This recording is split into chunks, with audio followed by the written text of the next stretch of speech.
Um tema que ganhou destaque de um tempo para cá foi a intolerância alimentar, ao glúten, à lactose e por aí vai. Mas muita gente confunde essa intolerância com a alergia aos alimentos, Silvia. É verdade. Só para deixar aqui bem claro, uma coisa não tem nada a ver com a outra. A alergia alimentar é mais comum entre os bebês e as crianças. No entanto, pode aparecer em qualquer idade, viu? O diagnóstico muda o dia a dia da família, que, claro, precisa de mais atenção na hora das compras ou de frequentar um restaurante. Você vai conhecer agora um grupo de mães que trabalha e muito para divulgar esse assunto. E com isso, essas mães conseguem levar qualidade de vida para quem convive de perto com esse tipo de limitação. A Fernanda é mãe da Clara e da Isabela. Quando pequenas, as duas tiveram diagnóstico de alergia alimentar. A minha filha mais velha, ela tinha alergia a leite de vaca e a gente foi entender essa alergia dela quando ela começou a ter contato com leite de vaca diretamente, né? Então, quando ela era amamentada e eu consumia, né, o leite de vaca, ela não tinha nenhum tipo de reação alérgica. Mas quando ela passou a ter contato direto com leite de vaca, ali por volta de 9 meses, 10 meses, embora ela continuasse sendo amamentada, mas aí consumia já, né, algumas coisas feitas com leite de vaca, ela começou a apresentar os primeiros sintomas. E aí depois veio a minha filha mais nova, também com alergia, apresentando sintomas desde bebezinha.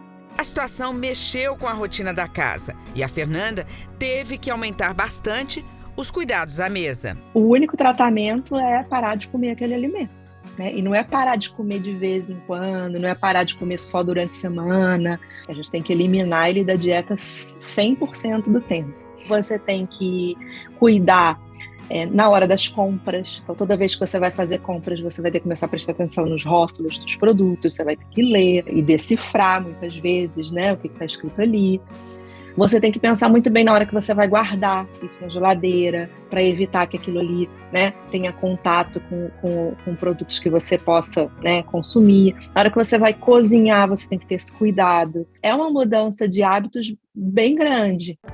A alergia pode ocorrer em qualquer idade, mas com os pequenos, a incidência é bem maior. No Brasil, 6% das crianças com até 3 anos têm alergia a algum tipo de alimento. Com os adultos, essa taxa chega a pouco mais da metade das crianças, 3,5%. A estimativa é da Associação Brasileira de Alergia e Imunologia.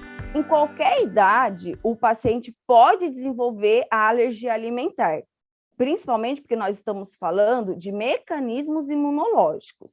Na faixa pediátrica, o alimento mais alergênico é o leite de vaca, e nos adultos podemos citar os crustáceos, os camarões, por exemplo.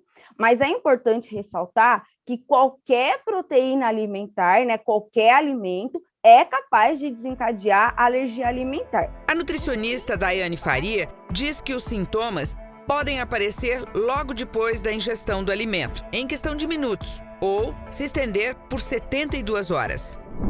São problemas digestivos, dor de cabeça, alteração na pele, que pode ser desde uma simples coceira até saliências incomuns pelo corpo.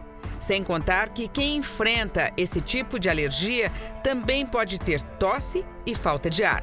O diagnóstico ele precisa ser pautado em uma anamnese clínica detalhada e minuciosa, mas nós também temos alguns exames que podemos confirmar aí o quadro de alergia ou também para saber se o paciente já tem tolerância. A Daiane reforça que não basta tirar o alimento da frente. É importante fazer uso de outros nutrientes para equilibrar direitinho a dieta. Nós precisamos fazer substitutos adequados para garantir o bom estado nutricional desse paciente. Caso seja necessário, o profissional pode utilizar-se de suplementação, né, de nutrientes específicos, de acordo com a necessidade de cada paciente. Segundo a Organização Pan-Americana de Saúde, 8 alimentos são responsáveis por 90% de todas as reações alérgicas.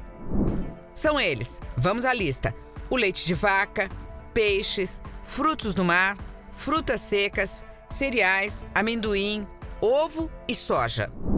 Mas aí é que vem um agravante. Muitos desses alimentos estão na composição de um percentual enorme de produtos industrializados que a gente se cansa de ver nas prateleiras dos supermercados. Justamente por isso, a legislação brasileira já obriga os fabricantes a registrar nos rótulos das embalagens a presença de alergênicos. Mas nem sempre foi assim, não. Não basta você olhar para a cara do produto e falar assim, isso aqui não deve ter leite, né? Isso aqui não deve ter ovo, porque a gente encontra, né, ingredientes onde a gente menos imagina, assim, né? Em 2014, a Fernanda, com um grupo de mães, liderou um movimento que ganhou o nome de Põe no Rótulo. A informação, às vezes, vinha com nome técnico, né? Então, assim, por exemplo, para leite, às vezes, vinha caseinato, whey, para ovo, lisozima, né? Então, assim, o que é isso, né? Que palavras são essas que eu nunca ouvi, né? O que isso significa?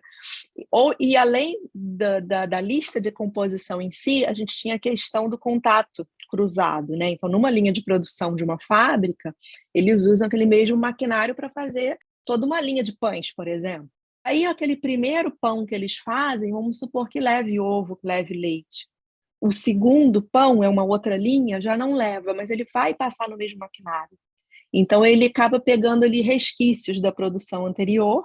Isso não vinha no rótulo e as crianças tinham reação, né? Os alérgicos tinham reação.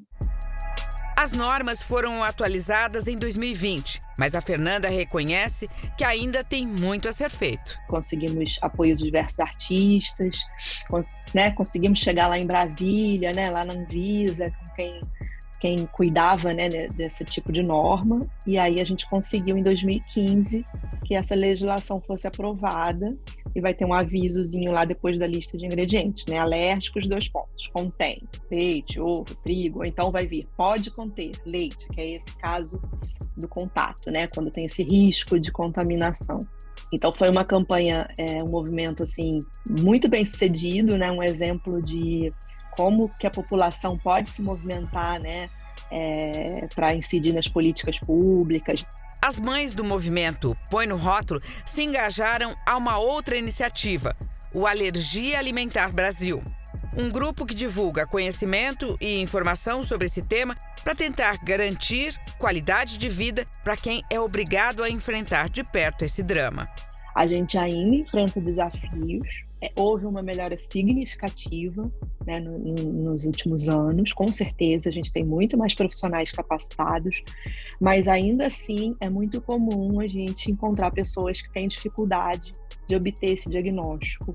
É muito difícil, realmente, assim, a gente entender que o alimento faz mal, né? Que o alimento traz um problema, porque o alimento é o que nutre, né? O alimento é o que mata a nossa fome.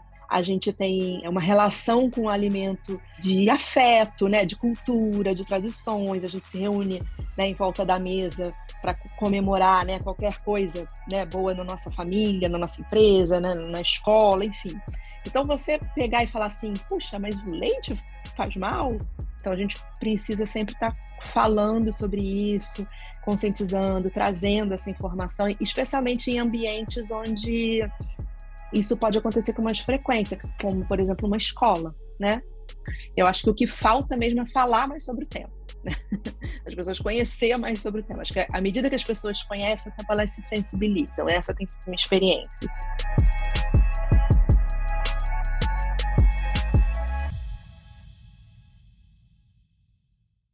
Quem quiser saber mais sobre esse grupo, se inteirar sobre esse tema ou conhecer as iniciativas e políticas públicas em torno deste assunto, pode acessar o site alergiaalimentarbrasil.com.br.